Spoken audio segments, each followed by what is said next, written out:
Hello everyone, welcome to our YouTube channel JK latest info. तो आज की इस वीडियो में जो वर्ल्ड ज्योग्राफी का हम कवर कर चुके थे, जिसमें कंटिनेंट्स वगैरह कवर कर लिए थे, इस तरह के जो भी इंपॉर्टेंट टॉपिक्स थे वो सारे हमने कवर कर लिए थे। आज हम जो नया टॉपिक कवर करने जा रहे हैं उसका नाम है कॉस्मोलॉजी। तो ये वाला टॉपिक हम कवर करने जा रहे हैं। तो देखो यहाँ पे शॉर्ट में नोट्स आपके सामने मिल जाएंगे आपको। हालांकि जैसे ही वीडियो अपलोड होती है उसी टाइम आपको नोट्स नहीं मिल जाएंगे, लेकिन कुछ देर के बाद आपको वीडियो के डिस्क्रिप्शन बॉक्स में लिंक मिल जाएगा। वहाँ पे जाके अगर आप इन शॉर्ट नोट्स को रिवाइज करना चाहोगे तो कभी भी रिवीजन कर सकते हो। बाकी हमारे जो टेलीग्राम ग्रुप है वहाँ पे भी मैं प्रोवाइड कर दूंगा। अब यहाँ पे बात करते हैं इस चैप्टर की, बात करते हैं कॉस्मोलॉजी की। तो देखो यहाँ पर क्या है, हमने बेसिकली सोलर सिस्टम के बारे में ज़्यादा थोड़ा फोकस वगैरह करना है। उसके हिसाब से चलेंगे, आगे लेक्चर में बढ़ते जाएंगे, आपको सब कुछ समझ आता जाएगा। तो सबसे पहले हम यहाँ पे बात कर लेते हैं कॉस्मोलॉजी में यूनिवर्स की बात करते हैं। देखो यूनिवर्स क्या है, कोई भी चीज़ जो एग्जिस्ट करती है आपके चारों तरफ या दूर दूर तक कहीं भी चले जाओ, जो भी चीज़ एग्जिस्ट करती है उसको हम क्या बोल देंगे, यूनिवर्स बोल देंगे। यूनिवर्स के बाहर कुछ भी नहीं है। मान के चलो, एग्जांपल लेके चलो, ये आप हो, इस पोजीशन पर आप हो, ठीक है। एक सेकंड में इसका ये बना दो। मान के चलो कि आप इस पोजीशन पर खड़े हो, ठीक है। तो आपके आसपास ये प्लैनेट्स हैं, आप खुद ही इस अर्थ में यहाँ पे सेंटर में कहीं पे खड़े हो, ठीक है। अर्थ आपका पूरा सराउंडिंग है, बाहर आपको मून देखने को मिल रहा है और प्लैनेट है, सन है, इस तरह का सब कुछ है। मान के चलो कि ये जो बाउंड्री आपको दिख रही है एक्सट्रीम बाउंड्री, इसके बाद कुछ भी नहीं है, सब कुछ इसके अंदर ही है। तो हम क्या बोलेंगे, ये एक यूनिवर्स है। समझ गए हो, हर एक चीज़ का टोटल कर दो वो क्या हो जाएगा, यूनिवर्स हो जाएगा। हालांकि आपसे एग्जाम में थोड़ी पूछेगा कि यूनिवर्स क्या होता है, बट मैं वो कंसेप्ट समझाने के लिए, थोड़ा बहुत आइडिया देने के लिए आपको समझा रहा हूँ कि यूनिवर्स का मतलब क्या होता है। और इसी यूनिवर्स की स्टडी को कॉस्मोलॉजी कहा जाता है। तो यूनिवर्स की स्टडी को क्या कहा जाता है, कॉस्मोलॉजी कहा जाता है। इतना तो आपको समझ आ गया होगा। अब फिलहाल हम पहले सोलर सिस्टम के बारे में पढ़ेंगे, उसके बाद आपको बाकी चीज़ें और समझ आती जाएंगी। पहले सोलर सिस्टम की बात करो। हमारे सोलर सिस्टम में बहुत कुछ आता है, लेकिन हम मान के चलेंगे एक सन आपको दिख रहा है, यहाँ पे सूरज आपको देखने को मिल रहा होगा, और इसके चारों तरफ अगर आपको प्लैनेट्स भी देखने को मिल रहे होंगे। अभी प्रेजेंट में कितने प्लैनेट हैं हमारे सोलर सिस्टम की बात करेंगे, 8 यहाँ पर प्लैनेट हैं जो एग्जिस्ट करते हैं अभी, ठीक है।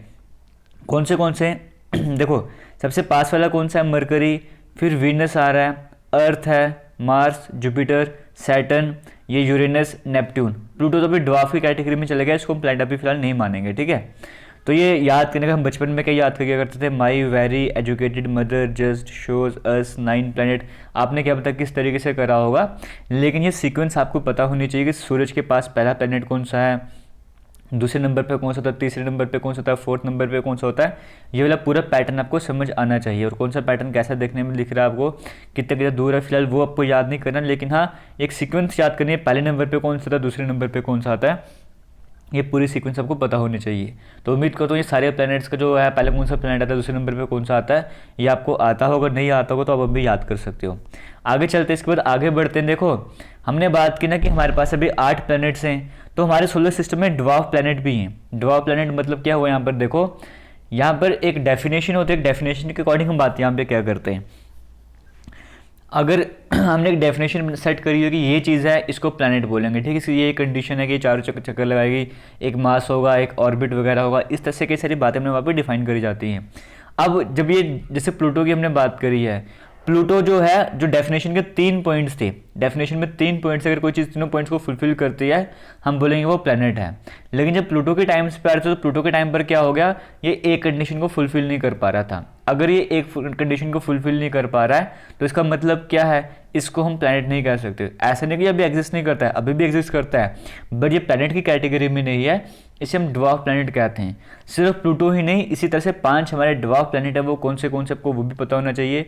प्लूटो आपको नाम देखने को मिल रहा होगा, सीरिस है, एरिस, मेक, होमिया। आपसे पूछा जा सकता है कि मेक क्या है, समझ गए हो, which among the following is a dwarf planet. ऐसे अगर आपसे पूछ ले, कई सारे ऑप्शन दे देगा, उसमें एक मेक आपको नाम देखने को मिलेगा, आपने वो टिक कर देना। इतना कंसेप्ट आपको समझ आ रहा होगा, यहाँ पे भी किसी तरह की डिफिकल्टी आपको नहीं आ रही होगी। थोड़ा और समझ लेते हैं। ये देखो आपको ये देखने को मिल रहे होंगे, यहाँ पर अगर हम बात करेंगे, ये हमारा सूरज आ गया, सन आपको देखने को मिल रहा है। यहाँ पे आपको देखने को मिल रहा होगा Mercury, Venus, Earth, Mars, Jupiter, Saturn, Uranus, Neptune. ये हमारे 8 प्लैनेट आ गए। सैटर्न में रिंग्स भी, आपको रिंग्स भी देखने को मिल रही होंगी यहाँ पर, ठीक है। तो इन प्लैनेट्स की बात करेंगे, जो पहले 4 प्लैनेट है ना, जैसे जिसमें मरकरी आ रहा है, वीनस, ये अर्थ और मार्स, ये जो 4 प्लैनेट हैं इनको टेरेस्ट्रियल प्लैनेट्स भी कहा जाता है। और जो बाकी 4 प्लैनेट बच गए इनको जोविन प्लैनेट्स कहा जाता है। ये गैसेस के बने हुए हैं इसलिए इनको जोविन कहा जाता है। इनमें ज़मीन वगैरह है तो इनको टेरेस्ट्रियल प्लैनेट्स है, रॉकेट प्लैनेट्स भी कभी कभी कहा जाता है। जो ये टेरेस्ट्रियल प्लैनेट्स इन्हें इनर प्लैनेट भी कहा जाता है और इनको आउटर प्लैनेट भी कहा जाता है। तो आपसे एग्जाम में पूछेगा which among the following is Jovian planet, आपको वो पता होना चाहिए। जो पहले 4 थे वो कौन से हो गए, टेरेस्ट्रियल प्लैनेट हो गए, और जो लास्ट वाले 4 है वो कौन से हो गए, वो जोवियन प्लैनेट हो गए। इसमें भी किसी तरह की डिफिकल्टी नहीं होगी। अब अभी आपको मैं पढ़ाऊंगा, कुछ देर बाद एक पॉइंट आपके सामने आएगा, इनके बीच में एक बेल्ट होती है, इसको एस्ट्रॉयड बेल्ट कहा जाता है, समझियो। वो कुछ देर के बाद आपके सामने आ जाएगा, लेकिन बट फिलहाल अब ये समझ लो कि टेरेस्ट्रियल प्लैनेट्स कौन से होते हैं, जोवियन प्लैनेट्स कौन से होते हैं। उसी तरीके से आप ये वाला क्वेश्चन देखोगे अगर यहाँ पे, तो आपसे पूछ सकते हैं कि भाई सबसे बड़ा प्लैनेट कौन सा है हमारे सोलर सिस्टम में और सबसे छोटा प्लैनेट कौन सा। अभी सोलर सिस्टम के बारे में आपको और समझ आता जाएगा, लेकिन अभी फिलहाल जो मैं आपको पढ़ाता जा रहा हूँ वो समझते जाओ, हालांकि आप बचपन में पढ़ भी चुके हो उसके बारे में। सबसे बड़ा प्लैनेट कौन सा है, सबसे बड़ा प्लैनेट जुपिटर है, और सबसे छोटा प्लैनेट कौन सा है, मरकरी है। क्लियर हो गया, सबसे बड़ा प्लैनेट जुपिटर है और सबसे छोटा कौन सा है, मरकरी है। इसमें किसी तरह की डिफिकल्टी आपको नहीं आ रही होगी। अब यहाँ पर एक चीज़ और ध्यान से समझना, आपसे वो कई बार ऑर्डर पूछता है एग्जाम में कि इनको ऑर्डर से अरेंज करो, या पूछ लेगा कि सेकंड लार्जेस्ट प्लैनेट कौन सा है हमारे सोलर सिस्टम का, समझ को ऐसे भी पूछ सकता है। या वो कई बार ऑर्डर बोलता है, ऑर्डर में सेट करो इनको कि सबसे बड़ा फिर छोटा, इस तरह से करके एक ऑर्डर में आपको सेट करना पड़ेगा। आपको पूरी सीक्वेंस पता होनी चाहिए। सबसे बड़ा प्लैनेट कौन सा है, जुपिटर। सेकंड नंबर पे जो आता है वो सैटर्न आ जाता है, फिर यूरेनस आ जाता है, फिर नेपट्यून, फिर अर्थ, फिर वीनस, फिर मार्स और फिर मरकरी आ जाता है। क्लियर हो गया। अब इसको याद करने का तरीका क्या है, अगर हमने पहले से याद करा तो अच्छी बात है, नहीं याद करे तरीका आपको बता रहा हूँ। इतना तो आप सभी को पता होगा कि सबसे बड़ा प्लैनेट कौन सा है, जुपिटर है। जुपिटर को हम रखते हैं साइड में, ठीक है। आगे हम क्या करते हैं, जुपिटर के बाद आपने हमारे सोलर सिस्टम में सन सबसे इंपॉर्टेंट है ना, तो हम यहाँ पे सन रख देते हैं, SUN सन। तो S से आपको सैटर्न देखने को मिल रहा है, U से आपको यूरेनस देखने को मिल रहा है, N से आपको नेपट्यून देखने को मिल रहा है। तो इसमें किसी भी तरह की डिफिकल्टी आपको नहीं दिख रही। सबसे बड़ा जुपिटर प्लैनेट था, उसके बाद हमने सन पे फोकस कर लिया, ऐसे सैटर्न आ गया, यूरेनस और N से नेपट्यून आ गया, सन भी कवर कर लिया। कितने कवर हो गए, 1 2 3 4 तो हमने कवर कर लिए, बच के 4। वो कैसे कवर करोगे, पहले जुपिटर, फिर सन, फिर EVM मशीन तो आप सुनते होगे ना, जब वोटिंग वगैरह आती है EVM नाम आपने सुना होगा, तो वही EVM यहाँ पर भी है। E से अर्थ बन जाएगा, V से विनस बन जाएगा, M से मार्स और मरकरी बन जाएगा। और सबको पता सबसे छोटा मरकरी है, तो सबसे लास्ट में मरकरी को रख देना है। क्लियर हो गया। आप यहाँ पे भी देखोगे, सबसे यहाँ पे एक जो एक्सट्रीम पोजीशन पे मरकरी आ रहा है, यहाँ पे भी एक्सट्रीम पोजीशन पे अपने मरकरी को रख देना है। तो आपको क्या बताया, जे, फिर सन आपको बोला, फिर EVM आपको करके बोला। इस तरीके से आप सभी के सभी प्लैनेट्स को उनके ऑर्डर के हिसाब से, साइज़ के हिसाब से सेट कर सकते हो। ये सबसे बड़ा है, जैसे इधर बढ़ते जाओगे छोटा छोटा साइज़ होता जाएगा। सबसे छोटा साइज़ किसका देखने को मिल रहा है आपको, मरकरी का देखने को मिल रहा है। तो यहाँ से तो किसी तरह की डिफिकल्टी आपको नहीं होनी चाहिए। क्लियर हो गया। अगर कुछ भी समझ आ रहा हो, थोड़ा बहुत मज़ा आ रहा हो, तो वीडियो को शेयर ज़रूर करना। और अगर आपको ये वाला फॉर्मेट अच्छा लगता है कि नोट्स के कंपैरिजन में इस फॉर्मेट में वीडियोस लाई जाएँ, तो वो भी बता देना, मैं ये करने को भी तैयार हूँ। और अगर आपको इस फॉर्मेट में सब कुछ अच्छा लगेगा, तो मैं कोशिश करूँगा जो इंडियन ज्योग्राफी वाला पोर्शन है आपका, जो आपके सिलेबस में है, वो 1 या 2 वीडियोज़ में इसी फॉर्मेट में पूरा कवर करवाने का ट्राई करूँगा। मैं कोशिश करूँगा एक ही वीडियो में 2-2.5 घंटे की वीडियो बन जाए, उसमें पूरा का पूरा टॉपिक मैं आपको कवर करवा दूँगा। इंडियन ज्योग्राफी का टाइम हमारे पास थोड़ा कम चल रहा है, इसमें भी इसमें भी किसी तरह की डिफिकल्टी आपको नहीं आ रही होगी। बेसिक कंसेप्ट अभी तक चल रहे हैं, आपको समझ आ रहा होगा। आगे चलते हैं यहाँ पे। इसके बाद हम बात करते हैं हमारे सन की। देखो, हमारे सोलर सिस्टम की बात करेंगे। हमारे सोलर सिस्टम में क्या है, एक सन है, सूरज है, ठीक है। सोलर सिस्टम बेसिकली है क्या, देखो आपके पास एक स्टार होता है, एक आपके पास स्टार आ गया, ये मान लीजिए स्टार है। इस स्टार के चारों तरफ क्या होगा, प्लैनेट्स होंगे, एस्ट्रॉइड्स वगैरह, मेट्रॉइड्स वगैरह, बहुत सारी चीज़ के चारों तरफ चक्कर लगा रही होंगी। तो सेंटर पॉइंट क्या मान के चलो, सन है। मतलब हमारा एक स्टार है जिसका नाम क्या है, जो हमारा स्टार है उसका नाम क्या है, सन है। इस स्टार का अपना एक सिस्टम है, इस स्टार का जो अपना सिस्टम है उसको क्या बोल देते हैं, सोलर सिस्टम बोल देते हैं। मतलब जो हमारा स्टार है ना, सन, हमारा स्टार कौन सा, सन है। मतलब हमारे अर्थ की बात करेंगे, या हमारा जो स्टार है, हमारे सोलर सिस्टम का स्टार कौन सा, सन है। समझिए, सन एक स्टार है, इसके चार तो प्लैनेट्स के साथ चक्कर लगा रहे, एक सिस्टम बन गया है। हमने अपने वाले इस सिस्टम को नाम दे दिया सोलर सिस्टम। इस तरह से दुनिया में अगर ब्रह्मांड की बात करेंगे, यूनिवर्स की बात करेंगे, मतलब कई हजार करोड़ यहाँ पे और यहाँ पे स्टार आपको देखने को मिलेंगे। हर एक स्टार का इस तरह का अपना अपना सिस्टम बना हुआ है, समझ लो। आगे बढ़ते जाएंगे और समझ आता जाएगा, पहले इसको क्वेश्चन को कवर कर लो। हम सन की बात करते हैं। हमने सोलर सिस्टम में देखा 8 प्लैनेट्स थे और हमने सन भी देखा था यहाँ पे। अब इसे सन, सूरज की बात कर लेते हैं। ये बना किसका हुआ है, हाइड्रोजन है इसमें सबसे ज़्यादा 71%, बाकी हीलियम है 26.5%, और बाकी जो जैसे नियॉन हो गया, बाकी गैसेस यहाँ पे काम करती हैं। लेकिन सबसे ज़्यादा यहाँ पे कौन सी देखने को मिलता है आपको, हाइड्रोजन। सेकंड नंबर पे हीलियम देखने को मिलता है। यहाँ से भी एग्जाम में क्वेश्चन बनते हैं, आपको ये भी पता होना चाहिए। एक काम मैं आपको भी देता जाऊँगा, बीच बीच इस वीडियो के बीच में टास्क देता जाऊँगा। मुझे कमेंट सेक्शन में अपने कमेंट करके बताना है कि यहाँ पे जो रिएक्शंस होती हैं वो कौन सी होती हैं इनके बीच में, न्यूक्लियर फ्यूजन वाली रिएक्शन होती है या न्यूक्लियर फिशन वाली रिएक्शन होती है। ये काम मैं आपको दे रहा हूँ, आपने कमेंट सेक्शन में कमेंट करके बताना है। अब सन की बात करेंगे। सन देखो सूरज से जो लाइट निकल रही है उसे अर्थ तक आने में कितना टाइम लगता है, ये पहले एग्जाम में बड़ा कॉमन सा क्वेश्चन हुआ करता था, लेकिन आने वाले टाइम पे इसको डिफिकल्ट बनाने के लिए सेकंड्स में कन्वर्ट करना स्टार्ट कर दिया था, बट उसमें भी कोई डिफिकल्टी नहीं थी।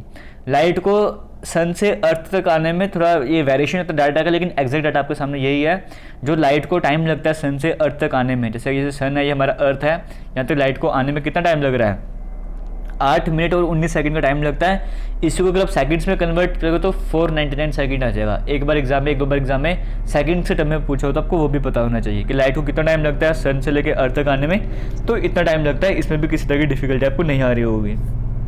सन की बात करेंगे, देखो सन सूरज की बात करते हैं, तो उसके जो अंदर वाला जो लेयर है ना, ये वाला जो अंदर वाला पोर्शन जो बहुत ज़्यादा गर्म होता है, इसको बोल जाता है फोटोस्फीयर। जो मतलब कहते हैं ना वो चमक रहा होता है इस तरह से करके, जहाँ पे बहुत ज़्यादा लाइट होती है, हीट वगैरह होती है, उसको फोटोस्फीयर कहा जाता है। इस फोटोस्फीयर की जो बाहर वाली कवरिंग आपको देखने को मिल रही है, इसे क्रोमोस्फीयर कहा जाता है। और जो बाहर की तरफ इस तरह के स्ट्रक्चर बनना, वैसे क्या कहा जाता है, कोरोना कहा जाता है। कोरोना जो ये वाला अगर हम बात करेंगे, ये जब एक्लिप्स वगैरह होता है उसी टाइम पे विजिबल होता है, वरना ये दिखता नहीं है। जो आपको पोर्शन दिखता है ना पूरा क्लियरली वगैरह, वो कौन सा होता है, फोटोस्फीयर होता है। और कोरोना जो है वो एक्लिप्स के टाइम पे विजिबल होता है। इस तरह के क्वेश्चन आपको एग्जाम में आ चुके हैं, तो आपको ये भी पता होना चाहिए। अब हम बात करेंगे, देखो जो हमारा अर्थ की बात करेंगे वो मूवमेंट किस तरह से करती है। जैसे मान के चलो कि ये इस तरह से होता है, ठीक है, ये इस तरह से मूवमेंट वगैरह करती है, मतलब सर्कुलर पाथ या इलिप्टिकल पाथ आप इसको बोल के चल सकते हो। तो सूरज मतलब यहाँ पे कहीं सेंटर में नहीं है, मतलब सूरज मान के चलो यहाँ कहीं पर सूरज है, ठीक है, यहाँ पे सूरज है, क्योंकि तब तो इलिप्टिकल पाथ वगैरह बनेगा। तो सूरज यहाँ पे, अर्थ जो हमारा वो इस रास्ते पे चक्कर लगा रहा है पूरे, ठीक है, ऑर्बिट है जिसमें धरती जो है हमारा इस सूर्य को चक्कर लगा रही है। इसी तरह से बाकी सारे प्लैनेट्स भी चक्कर लगा रहे होते हैं, ठीक है। तो आपको देखने को मिल रहा होगा एक टाइम पे क्या है, हमारी अर्थ जो बड़े दूर है सूरज से, और एक टाइम पे बहुत पास आ चुकी है ना, आपको देखने को मिल रहा है। एक पोजीशन ऐसे जब डिस्टेंस बहुत ज़्यादा है, एक पोजीशन ऐसे जब डिस्टेंस थोड़ा सा कम है। तो अब आपसे एग्जाम में पूछा जाता है कि बताओ सन से लेके अर्थ तक का डिस्टेंस कितना है, तो आप कौन सा डिस्टेंस बताओगे।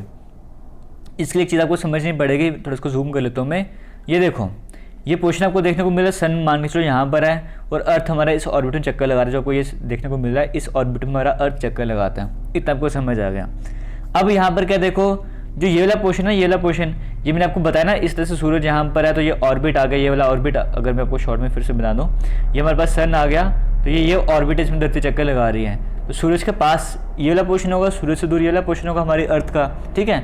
तो जो ये वाला पोर्शन है, जब जो हमारी धरती या अर्थ की बात करेंगे, सूरज के बिल्कुल पास है, उसको नाम दिया हुआ पेरिहेलियन। और जब ये दूर डिस्टेंस ज़्यादा है इन दोनों के बीच में, सन और अर्थ के बीच में, उसको नाम दिया हुआ एपहिलियन। तो आपसे ये भी पूछोगे कि पेरिहेलियन किसे कहते हैं, एपहिलियन कौन सा होता है, डिस्टेंस कब ज़्यादा होता है कब कम होता है, इतना भी आपको पता होना चाहिए।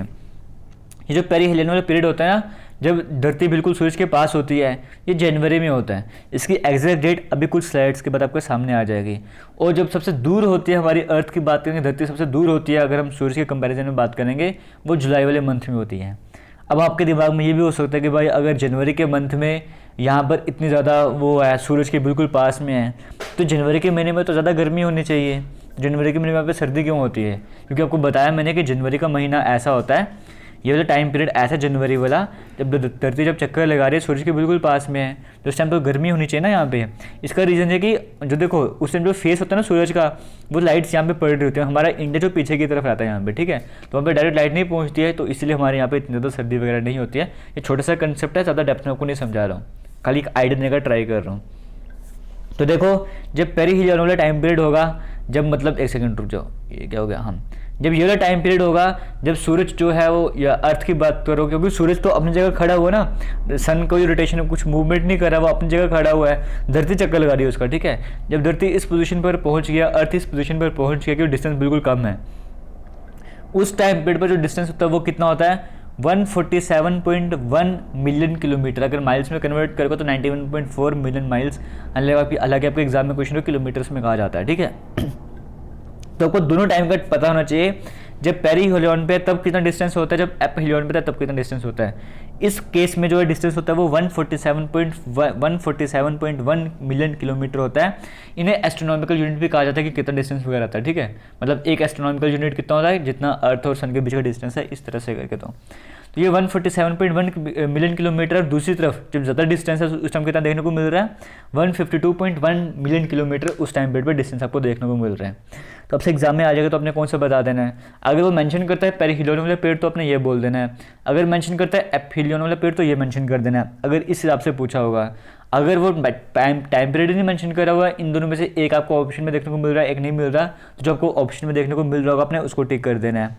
अब सबसे बड़ी बात क्या है यहाँ पर, हम यहाँ पर चले लेते हैं जो आपके एग्जाम में क्वेश्चन आया भी करते थे और जो आप बुक्स वगैरह में भी पढ़ते हो, वहाँ पे इन दोनों को भी एवरेज लिया जाता है, ठीक है। मतलब इन दोनों को भी एवरेज मान के चला जाता है और कहा जाता है कि ये 150 मिलियन किलोमीटर है, जो इन दोनों को भी एवरेज से माना जाता है। तो हम क्या करेंगे ना, इसको लेंगे, हम इसको लेंगे, हम एक एवरेज निकाल देंगे। हम बोलते हैं 150 मिलियन किलोमीटर जो है वो, क्योंकि हमें कैलकुलेशंस करनी है भाई फिजिक्स वगैरह में, क्या तो हम अलग अलग केसेस में करते जाएंगे तो और कॉम्प्लिकेशंस आ जाएंगी। हम एक सिंपल सा एवरेज ले लेते हैं, हम बोलते हैं कि 150 मिलियन किलोमीटर का डिस्टेंस आता है। 150 मिलियन किलोमीटर मतलब 15 करोड़ किलोमीटर। अगर आप अपनी लोकल लैंग्वेज में कन्वर्ट करोगे तो 15 करोड़ किलोमीटर का डिस्टेंस पड़ता है अर्थ के बीच में और सन के बीच में, अगर हम एवरेज लेके चलेंगे। मिलियन किलोमीटर के टर्म में बात करेंगे तो 150 मिलियन किलोमीटर आ जाता है। क्लियर हो गया। तो ये आपको देखने को मिल रहा होगा प्लैनेट जो पेरीहेलियन पोजीशन में है ये बिल्कुल पास आ चुका है, तो एपीहेलियन में थोड़ा दूर रह जाएगा। तो इसमें भी किसी तरह का आपको डाउट नहीं रह रहा होगा, ये पोजीशन पे आपको कवर हो गया होगा। आगे चलते हैं नेक्स्ट पोजीशन, नेक्स्ट स्लाइड की तरफ चलते हैं। यहाँ पर क्या बोला हुआ आपको, अब हम प्लैनेट्स के बारे में शॉर्ट में पढ़ना स्टार्ट करेंगे। सबसे पहले बात करते हैं मरकरी की। भाई देख लो मरकरी कैसा है, तो है ना बढ़िया यहाँ पे। लेकिन मरकरी की बात करेंगे, ये सूरज के सबसे पास वाला प्लैनेट कौन सा था, वो अपना ये मरकरी था। इसमें किसी तरह की डिफिकल्टी नहीं हो रही आपको, आसान है। यहाँ पे क्या किसी तरह का एटमॉस्फेयर है, नहीं। यहाँ पे जैसे हमारे अर्थ की बात करेंगे, हमारे चारों तरफ एटमॉस्फेयर है, कई तरह की गैसेस वगैरह हैं, है ना। तो जैसे वो सन की कुछ रेज हैं वो हमारे यहाँ पे डायरेक्ट आ जाएंगे तो कई सारी प्रॉब्लम्स वगैरह हो सकती हैं, उनसे बचाने का काम करते हैं, इतना सब कुछ होता है। लेकिन जब हम मरकरी की बात करेंगे यहाँ पे कोई एटमॉस्फेयर ही नहीं है, समझ गए हो। तो इसका मतलब एटमॉस्फेयर ही नहीं है तो वहाँ पर लाइफ एग्जिस्ट ही नहीं कर सकती है।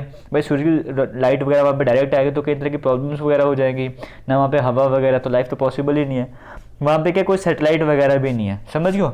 मरकरी में जैसे हमारे अर्थ की सैटेलाइट है तो मरकरी की कोई सैटेलाइट भी नहीं है। सैटेलाइट से मेरे कहने का मतलब होता है नेचुरल सैटेलाइट, अपनी सैटेलाइट कोई भी नहीं है। सैटेलाइट क्या होती है देखो, जैसे सन हमने बोलते सन एक सेंटर में खड़ा हुआ है। प्लैनेट क्या है, अगर मैं शॉर्ट में समझाना चाहूँगा, प्लैनेट एक ऐसी चीज़ है, हालांकि एग्जैक्ट डेफिनेशन नहीं है, आपको कंसेप्ट समझाने के लिए बता रहा हूँ। प्लैनेट एक ऐसी चीज़ है जो इस सन का चक्कर लगाएगा, जो मतलब इस सन के चारों तरफ चक्कर लगाएगा, इसको रिवॉल्यूशन कहते हैं, वो होता है प्लैनेट, समझ गयो। तो मान के चलो हमारे पास क्या था, ये हमारे पास सन आ गया, ठीक है। सन है, इसके चारों तरफ कौन चक्कर लगाएगा, हमारा अर्थ जो है वो इस सन के चारों तरफ चक्कर लगाएगा। तो हमने क्या बोल दिया, अर्थ हमारा प्लैनेट है। ये हमारे पास सन है, ये हमारे पास अर्थ है, तो हमने बोल दिया अर्थ हमारा प्लैनेट है। अब नेचुरल सैटेलाइट क्या होती है, जैसे अर्थ की नेचुरल सैटेलाइट मून है, तो मून जो होगी वो क्या करेगी, वो किसी प्लैनेट का चक्कर लगाएगा। मतलब मून जो है हमारे अर्थ के चारों तरफ चक्कर लगा रहा है, इसका रिवॉल्यूशन ले रहा है, इसका मतलब मून क्या है, सैटेलाइट हो जाएगी। यानी कि प्लैनेट जो है वो सूरज के चारों तरफ भागते हैं, और जो सैटेलाइट होती है यानी कि नेचुरल सैटेलाइट होती है वो किसी प्लैनेट के चारों तरफ भागती है। तो क्या कोई ऐसी चीज़ है जो मरकरी के चारों तरफ भाग रही है, कि कोई ऐसी सैटेलाइट है, नहीं, ऐसा नहीं है। हालांकि आर्टिफिशियल बेचते रहते हैं, अब तो नहीं बेच रहे, लेकिन पहले भेजी थी हमने आर्टिफिशियल वगैरह। जैसे अर्थ का आप सुन दो ना, आज सैटेलाइट भेजी, आज वो सैटेलाइट भेजी है। तो जो हम आर्टिफिशियल सैटेलाइट भेजते हैं उनका काम क्या होता है, ये कि धरती के चारों तरफ चक्कर लगाना, और डिफरेंट जिस भी पर्पज से उनको भेजा हुआ है, चाहे वो किसी इमेज के पर्पज से भेजा हुआ है, कम्युनिकेशन के पर्पज से भेजो, अपना काम वगैरह उन्होंने करना, लेकिन करना क्या है, अर्थ के चारों तरफ चक्कर लगाना है, वो होगा सैटेलाइट वगैरह। तो मरकरी का तो कोई एटमॉस्फेयर भी नहीं है, सैटेलाइट भी नहीं है, पानी वगैरह भी नहीं है। अगर जैसे हमारे अर्थ की बात करेंगे, यहाँ पे एक साल किसके बराबर होता है, 365 दिन के बराबर अप्रॉक्सीमेट कह सकते हो। तो वैसे मरकरी की बात करेंगे, यहाँ पे जो एक साल होता है वो कितने दिनों के बराबर होता है, वो 80 डेज़ के बराबर होता है। यानी कि अगर हम बात करेंगे मरकरी में, मतलब साल का मतलब समझते हो ना क्या होता है, एक ईयर का।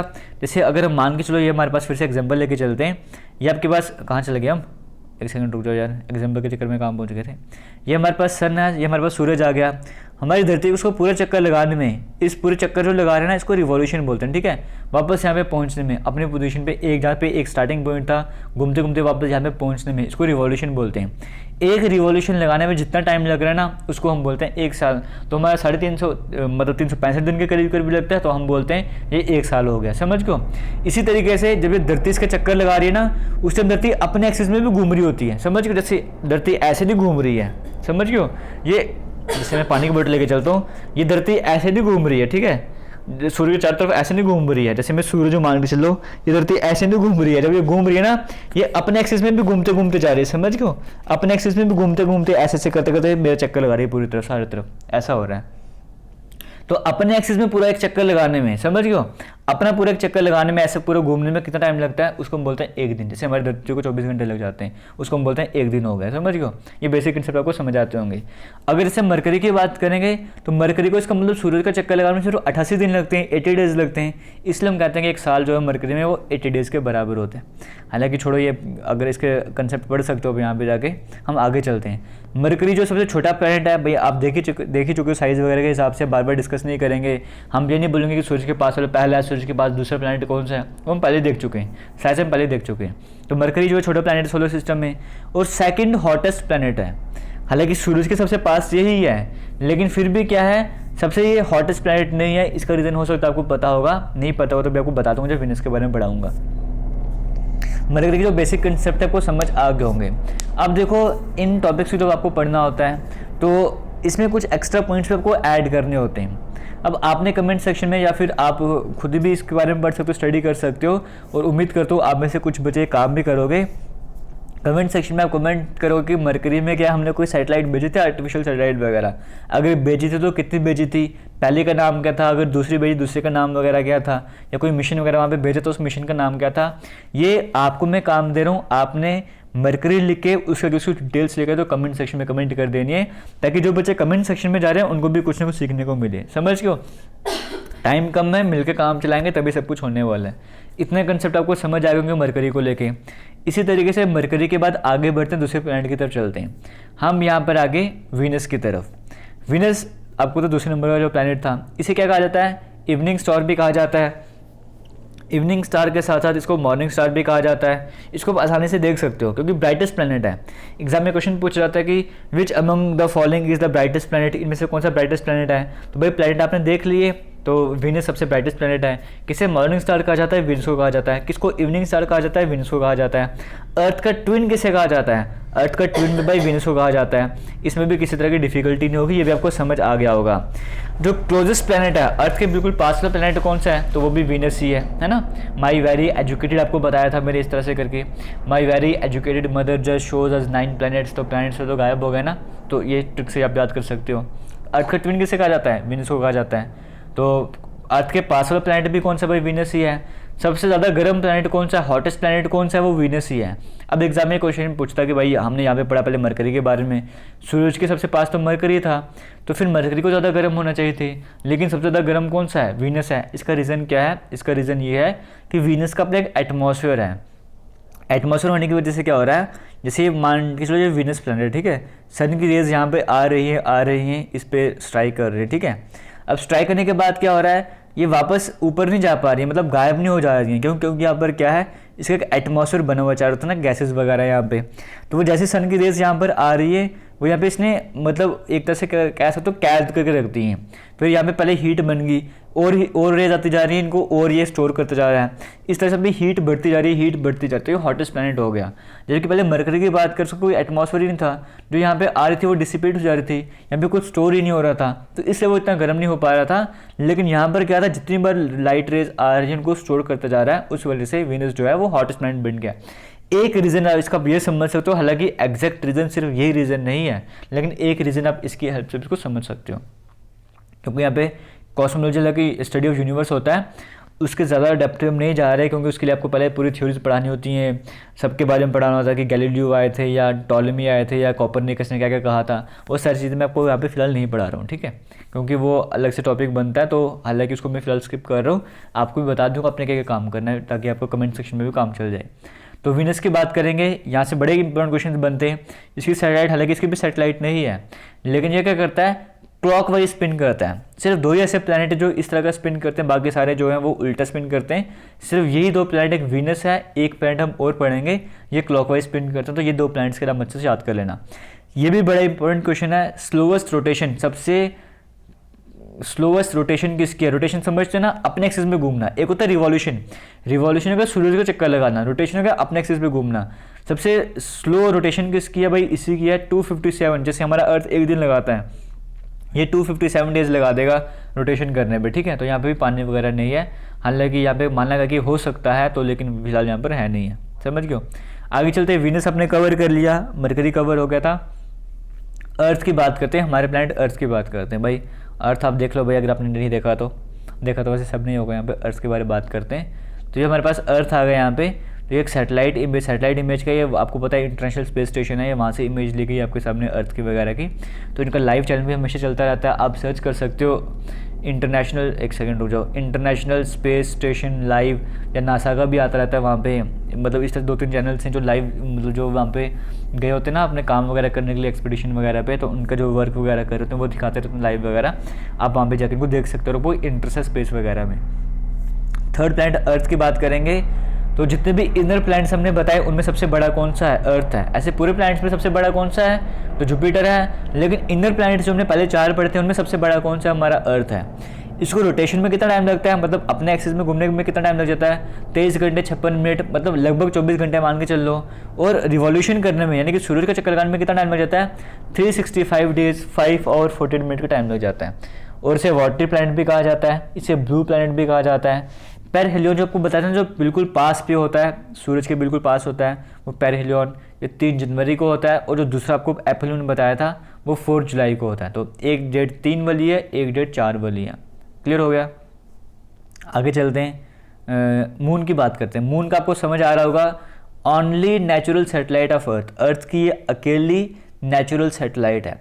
अभी तक हमने देखा सैटेलाइट्स कोई मिल नहीं रही थी, लेकिन जब हम अर्थ के टाइम पे पहुंच गए तो हमने देखा अर्थ की एक सैटेलाइट है, वो कौन सी है? मून है। यानी कि वो अर्थ के चारों तो चक्कर लगा, ये नेचुरल है, हमने बनाया नहीं है, खुद की पहले से बनी हुई भाई। एवरेज डिस्टेंस कितना है इसका अर्थ से? लगभग 39,38 हज़ार किलोमीटर, बोलो 38,400 किलोमीटर एवरेज डिस्टेंस आता है इसका हमारे अर्थ से।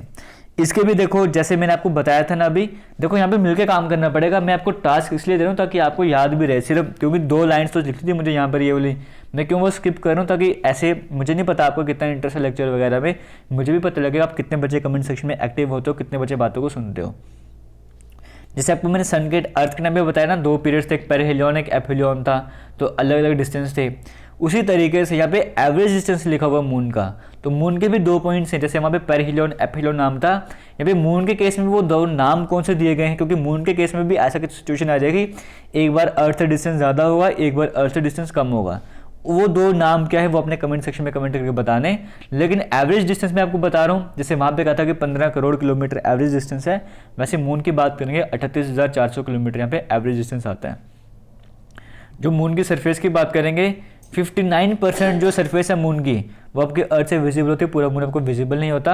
और यहाँ का सबसे ऊंचा पॉइंट कौन सा है? माउंट लिबनिट्स जो है वो मून का सबसे ऊंचा पॉइंट है। फीट की बात में बात करेंगे तो 35,000 फीट इसकी हाइट रहती है। ये मून आपके सामने देखने को मिल रहा होगा। मून का जो साउथ पोल है ये यहाँ पर है, ये जो यहाँ पे क्रेटर है, लिबनिट्स की बात करें, यहाँ पे क्रेटर आपको देखने को मिल रहा है, ये देखो आराम से, अगर नहीं देखा तो। जो हाईएस्ट पॉइंट है यहाँ पर वो कौन सा है? माउंट लिबनिट्स है, जो कि 35,000 फीट की हाइट में आता है, साउथ पोल में आता है। और जैसे हमने अर्थ की बात की थी ना, सन की बात की थी कि सन से यहाँ पे अर्थ तक आने में 499 सेकंड्स का टाइम लग रहा था, यानी कि 8 मिनट 19 सेकंड का हम टाइम बोल रहे थे, इतना लग रहा था। वैसे अगर हम बात करेंगे, लाइट जो है वो 1.3 सेकंड लेती है अर्थ तक पहुँच, अगर मून से अगर वहाँ पे लाइट आ रही है तो लगभग 1.3 सेकंड का टाइम लगता है अर्थ तक पहुँचने में। और उसका साइज़ जो है वो अर्थ से 1/4 साइज़ होता है इसका।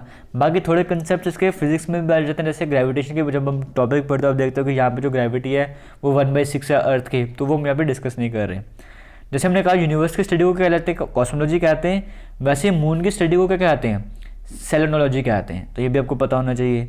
हालांकि यहाँ पे भी एटमॉस्फेयर वगैरह नहीं है, साउंड वगैरह नहीं है, इसका एक इम्पोर्टेंट आपको पता होगा, अपोलो 11 मिशन चला था, कई सारे मिशन और भी चले थे, लेकिन अपोलो 11 मिशन की बात करेंगे जो 1969 में था। इसमें आपको पता है कि 3 एस्ट्रोनॉट्स आप कह सकते हो उनको, सिंपल अगर समझना चाहोगे तो कौन कौन गए थे भाई वहाँ पे। इसको एक सेकंड रुक जाओ, नील आर्मस्ट्रॉन्ग आपको देखने को मिल रहा होगा यार, एक सेकंड, ये नील आर्मस्ट्रॉन्ग आपको देखने को मिल रहा होगा। नील आर्मस्ट्रॉन्ग आपने सुना होगा, पहला पर्सन जिसने चांद पर कदम रखा था वो कौन था, नील आर्मस्ट्रॉन्ग था। तो अपोलो 11 मिशन में नील आर्मस्ट्रॉन्ग गए थे। दूसरा कौन था, बज एल्ड्रिन था। तीसरे कौन थे, माइकल कॉलिंस थे।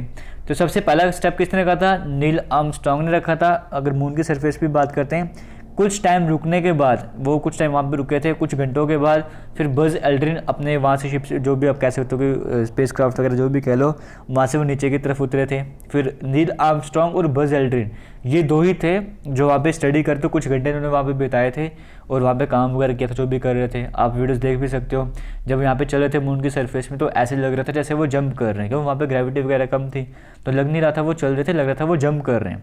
हालांकि ग्रेविटी कम होने के कारण उनको चलने को मान जा रहा था कि वो जंप कर रहे हैं। और तीसरे माइकल कॉलिंस की बात करेंगे, जब ये नील आर्मस्ट्रॉन्ग और बज एल्ड्रिन आपस में, मतलब ये चल रहे थे ना यहाँ पे स्टडी वगैरह कर रहे थे, ये अकेले वहाँ पे अपना स्पेस क्राफ्ट उड़ा रहे थे। तो मतलब ये पहले बंदे बन गए थे जो वहाँ पे स्पेस क्राफ्ट उड़ा रहे थे अपना, ठीक है। तो ये अपनी दुनिया में थे, ये अपनी दुनिया में लगे हुए थे। तो जहाँ पे लैंडिंग करी थी ना, जिस जगह पे लैंडिंग करी थी उसे नाम दिया जाता है सी ऑफ ट्रैंक्विलिटी। ये एग्जाम में क्वेश्चन आया हुआ है, जहाँ पे लैंडिंग करी थी उस जगह का नाम क्या था, ट्रैंक्विलिटी। ऑप्शन में जहाँ पे दिखेगा वो याद कर लेना, जहाँ पे लैंडिंग वगैरह की थी वही नाम था। तो बेसिक आइडिया आपको मून के भी लग गए होंगे। आगे चलते हैं, 4th नंबर पे मार्स हमारे सामने जाता है। मार्स की बात करेंगे, इसे रेड प्लैनेट भी कहा जाता है। हमारे अर्थ की एक ही नेचुरल सैटेलाइट थी, इसकी 2 सैटेलाइट आ जाएंगी नेचुरल। कौन सी है, फोबोस है और डेमोस है। 2 इसकी जो सैटेलाइट्स नेचुरल कह सकते हो वो है। हालांकि मार्स पे किन तरह के मिशंस गए हैं, आप कोई भी एक इम्पोर्टेंट मिशन जो आपको लगता है उसके बारे में शॉर्ट में, जितना शॉर्ट हो सकता है 2-3 लाइन्स में उसके बारे में बता के कमेंट सेक्शन में कमेंट करके बता देना, ताकि बच्चे वहाँ पे जाकर भी सीख लें। मतलब कमेंट सेक्शन ऐसा होना चाहिए ना कि गूगल की तरह होना चाहिए, या एक इन्फॉर्मेशन का सोर्स आपके लिए होना चाहिए। अगर कोई हमारा लेक्चर देख रहा है, वो कमेंट सेक्शन में जा रहा है, तो उसको कमेंट सेक्शन में भी कुछ ना कुछ सीखने को मिल जाए, तो उसका लेक्चर पूरा कंप्लीट हो जाए। ये काम आप सभी का बनता है, आप और हम मिल के काम करेंगे तभी होने वाला है। जुपिटर की बात करेंगे, जुपिटर जो है वो सबसे बड़ा प्लैनेट है, आप सभी को पता है। इसे विंटर प्लैनेट भी कहा जाता है, इसे लॉर्ड ऑफ हेवंस भी कहा जाता है। इसकी रोटेशन फास्ट है, स्लोएस्ट रोटेशन आपको बता चुका हूँ। फास्टेस्ट रोटेशन किसकी, जुपिटर की है। लगभग 10 घंटे में पूरा चक्कर लगाता है अपने एक्सिस में, ठीक है। मतलब अपने एक्सिस में पूरा रोटेट कर जाता है। अगर वहाँ पे दिन की बात करेंगे तो 10 घंटे में दिन पूरा हो जाएगा, ठीक है। और ये भी हाइड्रोजन हीलियम का बना हुआ है। इसके प्रेजेंट में जो 80 सैटेलाइट्स हैं, जिसमें गैनीमेड की बात करेंगे सबसे बड़ी सैटेलाइट है, उसको छोड़ दो यहाँ पे, तो 4 इसकी बड़ी सैटेलाइट्स की और बात करेंगे। गैनीमेड सेकंड, एग्जाम में ये भी पूछा गया था कि सेकंड नंबर पर सैटेलाइट वो कौन सी थी, वो कैलिस्टो थी। तो इस तरह से करके आपको ये क्वेश्चन भी पता होना चाहिए। तो यहाँ पे भी किसी तरह की डिफिकल्टी आपको नहीं आ रही होगी, ठीक है। एक सेकंड, ये लो, चलो का नाम बता देता हूँ, गैनीमेड, कैलिस्टो, लो और यूरोपा। ये स्क्रीनशॉट कहाँ ले लिया मैंने, ठीक है। ये आपको समझ आ गया। ये 4 आपको देखने को मिल रहा होगा, इसकी बड़ी बड़ी सैटेलाइट ने ऑर्डर में सेट करी हुई हैं। तो एग्जाम में सेकंड लार्जेस्ट सैटेलाइट भी पूछा गया था कि बहुत जुपिटर, आपको वो भी पता होना चाहिए। तो इस क्वेश्चन में भी किसी तरह की डिफिकल्टी आपको नहीं आ रही होगी, जुपिटर के बेसिक्स पे आपको समझ आ गए होंगे। समझ गए हो, इसकी 80 सैटेलाइट्स हैं, 80। पहले पे कहा जाता था कि सबसे ज़्यादा सैटेलाइट इसी की हैं, लेकिन अब आपका थोड़ा क्वेश्चन का जो आंसर वो चेंज हो जाएगा, वो कैसे आपको अभी समझ आ जाएगा। आगे चलते हैं, यहाँ पे सैटर्न की बात कर लेते हैं। सैटर्न में सबसे ज़्यादा मून है, मतलब सबसे ज़्यादा सैटेलाइट किसके आ जाएंगे, अब सैटर्न की आ जाएंगे, 83 हैं। आपको थोड़ा दिख नहीं रहा होगा, मैं यहाँ पे लिख देता हूँ इसके बारे में। जुपिटर की 80 बात की ना, सैटर्न की कितनी है, 83 है। सबसे ज़्यादा किसकी हो जाएंगे, सैटर्न की हो जाएंगी। तो पुरानी बुक्स अगर आप देखोगे वहाँ पे जुपिटर आंसर देखने को मिलेगा, लेकिन जो बुक्स अपडेट करी जाती है वहाँ पे सैटर्न आपको आंसर देखने को मिलते हैं। यहाँ की सबसे बड़ी सैटेलाइट कौन सी है, यहाँ की सबसे बड़ी सैटेलाइट है टाइटन। ये नाम भी आपको पता होना चाहिए। ये मतलब आपको पता ना, गैसेस वगैरह के बने हुए, जोवियन प्लैनेट सारे गैसेस के बने हुए थे, और ये हाइड्रोजन हीलियम का बना हुआ है। इसकी जो रिंग्स होती है ना, वो आइस और रॉक्स की बनी होती है, ज़्यादातर आइस की इसकी रिंग्स बनी होती हैं। 3 इसकी मेन रिंग्स होती हैं और 5 डस्टी रिंग्स होती हैं, समझ गए हो। तो सैटर्न का इतना कंसेप्ट याद कर लो। यूरेनस की बात कर लो, इसकी डिस्कवरी 1781 में हुई थी, सर विलियम हर्शल के द्वारा डिस्कवरी करी जाती थी। ये भी क्लॉकवाइज स्पिन करता है। आपको स्टार्टिंग में बताया 2 ही प्लैनेट जो क्लॉकवाइज स्पिन करते हैं, एक पहले बता चुका था, एक ये वाला प्लैनेट आपके सामने आ रहा है। इसकी 13 रिंग्स होती हैं, और ये पहला प्लैनेट है जिसको टेलीस्कोप की हेल्प से डिस्कवर करा गया था। और ग्रीनिश होता है कलर इसका, हल्का ब्लू भी उसमें मिक्सचर रहता है इसका। और मीथेन गैस के कारण जो इसमें कलर ग्रीन होता है ना, वो मीथेन गैस के कारण होता है। उसी तरह से नेपट्टून की बात करेंगे, इसमें 6 रिंग्स होती हैं। ये सबसे कोल्डेस्ट प्लैनेट है क्योंकि सबसे दूर भी है, तो कोल्डेस्ट प्लैनेट ये हो जाएगा। ये इसका भी कलर लाइट ब्लू रहता है, थोड़ा सा ग्रीन कलर का इसमें मिक्सचर वगैरह रहता है। आपको कहा था ना एक एस्ट्रॉयड बेल्ट थी, आपको जब स्टार्टिंग में प्लैनेट्स में दिखा रहे थे, यहाँ पे एक बार फिर से दिखाता हूँ। ये जो मार्स आपको देखने को मिल रहा है और जुपिटर देखने को मिल रहा है, इनके बीच में बेल्ट होती है जो इन प्लैनेट्स को अलग करने का काम करती है। उस बेल्ट को कहा जाता है एस्ट्रॉयड बेल्ट। वही पॉइंट यहाँ पे मेंशन करा हुआ था एस्ट्रॉयड बेल्ट के बारे में, ये लास्ट वाला पॉइंट। तो यहाँ तक जो कंसेप्ट आपको समझ आ रहे होंगे। इसके बाद आगे चलते हैं, यहाँ पे एस्ट्रॉइड्स वगैरह की बात कर लेते हैं। ये एस्ट्रॉइड्स क्या होते हैं, इनको प्लैनेटॉइड्स भी कहा जाता है। ये माइनर प्लैनेट्स होते हैं, मतलब ये भी प्लैनेट्स की तरह ही होते हैं, लेकिन इनको हम एग्जैक्ट प्लैनेट नहीं कह सकते, समझ गए हो। ये भी सूर्य के चारों तरफ चक्कर लगा रहे हैं, स्टार का चक्कर वगैरह लगा रहे हैं, एक ऑर्बिट है हल्का सा, उस ऑर्बिट में चक्कर वगैरह लगा रहे हैं, लेकिन इनको हम प्लैनेट्स नहीं कहा जाता, इनको प्लैनेट्स नहीं कह सकते, इसलिए इनको माइनर प्लैनेट्स की कैटेगरी में रखते हैं। तो एस्ट्रॉइड आपको समझ आ गया होगा। आपको पता है ना मार्स और जुपिटर के बीच में क्या था, एस्ट्रॉइड बेल्ट थी, तो वो भी चारों तरफ चक्कर लगा रही है, लेकिन वो प्लैनेट नहीं है। आगे बात करते हैं मेटेओर्स को, मेटेरॉइड्स की बात करते हैं। इन्हें शूटिंग स्टार भी कहा जाता है। देखो अगर ये क्या होता है, मतलब टुकड़े होते हैं, रॉकेट्स वगैरह बोलो, ये डस्ट पार्टिकल्स के टुकड़े वगैरह बने होते हैं, ये चारों मतलब ये क्या कर रहे हैं, अगर मान के चलो किसी तरह से किसी मूवमेंट के कारण क्या होता है, अपने जो सूरज का चक्कर लगा रहे हैं ना, वो चक्कर लगाते लगाते किसी वजह से डाइवर्ट हो जाएगा अपने रास्ते से, ये सीधा अर्थ की तरफ आना स्टार्ट कर देंगे। अगर रास्ते में फ्रिक्शन वगैरह के कारण ये खत्म हो जाएंगे रास्ते में ही, तो मेटेओर्स बोल देंगे। लेकिन अगर वही जो मतलब आगे हमारी तरफ आ रहा था, अर्थ की तरफ वो मूवमेंट कर रहा था, अगर वो अर्थ की सरफेस में एंट्री कर जाता है, उसको मेटेरॉइड्स बोल देंगे। हालांकि दोनों को शूटिंग स्टार की हेल्प से हम समझ सकते हैं। यहाँ पे मेटेओर्स होते हैं, मेटेरॉइड्स होते हैं। कॉमेट्स की बात करेंगे, ये भी सन के चारों तरफ चक्कर लगाते हैं, रेगुलर ऑर्बिट्स में लगाते हैं, लेकिन रिवॉल्यूशन करने में काफ़ी टाइम इनको लग जाता है। और अगर हम स्टार्स की बात करेंगे, ये हॉट बर्निंग गैसेस के बने होते हैं और इनकी अपनी लाइट वगैरह होती है। जो हमारा स्टार है वो कौन सा आपको पता है ना, हमारा स्टार कौन सा है, हमारा स्टार है सन। हमारा नेबरिंग स्टार कौन सा अगर आपसे पूछा जाएगा, वो है प्रॉक्सिमा सेंचुरी। ये भी काफ़ी ज़्यादा डिस्टेंस में है, लेकिन हाँ हमारा नेबरिंग स्टार आपसे एग्जाम में क्वेश्चन पूछा जाता है, वो कौन सा है, वो है प्रॉक्सिमा सेंचुरी। क्लियर हो गया। और हमारे जो स्टार्स की बात करेंगे, स्टार्स को ना जैसे वो करने के लिए उनकी पोजीशन हमेशा देखने के लिए उनका ग्रुप बनाया होता है, उनको कंस्टलेशन कहा जाता है। जैसे कुछ एग्जाम्पल लेके चलेंगे, अर्सा मेजर आपने सुना होगा, सप्तऋषि तारे आपने सुने होंगे, जैसे आपको देखने को मिल रहा होगा, आपने बचपन में देखे भी होंगे, 7 ग्रुप होता है, उसको सप्तऋषि कहा जाता है। इनको कंस्टलेशन कहा जाता है, मतलब ग्रुप ऑफ स्टार्स। इनकी पोजीशन हमेशा आप देखने के लिए कहाँ पर ऐसे स्टडी करने के लिए कंस्टलेशन को डिफरेंट ग्रुप में बनाया हुआ है। जैसे स्कॉर्पियो हो गया, एरीज, जबकि राशियाँ होती है ना, 12 राशियाँ बोलते हो, वो भी एक तरह से कंस्टलेशन वगैरह ही हैं। तो ये कंसेप्ट को समझ आ रहा होगा ये सब कुछ क्या है। उसी तरीके से आगे चलेंगे। देखो अभी तक हम क्या पढ़ रहे थे, सोलर सिस्टम के बारे में पढ़ रहे थे। तो सोलर सिस्टम में हमने देखा सन है, प्लैनेट्स हैं, एस्ट्रॉइड बेल्ट्स हैं, मेटेओर्स हैं, मेटेरॉइड्स है, कॉमेट्स है, कितना कुछ हमने वहाँ पे देख लिया जब हम सोलर सिस्टम के बारे में पढ़ रहे थे ना। तो ये कंस्टलेशन वगैरह भी देख लिया। इतना कुछ किस में आ रहा था, हमारे सोलर सिस्टम में आ रहा था। हमारा एक सन है, उसका अपना सिस्टम है, कितना कुछ है वहाँ पे। आप समझ रहे हो ना कि जैसे आप यहाँ पे, जैसे यहाँ पर हो, आप देखो सन है, यहाँ पे अर्थ है, सन से अर्थ तक आपको बता दें 15,000 करोड़ किलोमीटर का डिस्टेंस आपको मैंने बता दिया। अगर हमने बात की कि सन से हमारे मून से लेकर अर्थ तक की बात करेंगे, वही लगभग 38,000 किलोमीटर के करीब वहाँ पर डिस्टेंस बढ़ जाता है। तो कितना दूर दूर है एक प्लैनेट और दूसरे प्लैनेट की बात करेंगे, यही कितना दूर पड़ जाएंगे आपस में, समझ गए। ये एक हमारे पास सिस्टम है, एक स्टार का सिस्टम है। और हमने आपको बताया एक दूसरे स्टार, हमारे जो नेबरिंग स्टार है वो प्रॉक्सिमा सेंचुरी है, वो भी बहुत ज़्यादा दूर है। उसको मतलब आप सोचो कि वहाँ से वहाँ पहुँच जाऊँगा, तो क्या पता कब जाके वहाँ पे पहुँचोगे। आप इसके ऊपर स्टडी वगैरह भी कर सकते हो, इनका डिस्टेंस भी देख सकते हो, समझ गए हो। तो ये एक स्टार था, इस तरह से हमारा नियरेस्ट स्टार है प्रॉक्सिमा सेंचुरी वगैरह। आपने कमेंट सेक्शन में कमेंट करके बताना है कि एक स्टार आता है डॉग स्टार, एक स्टार है तो उसका एक नाम बता रहा हूँ मैं, डॉग स्टार।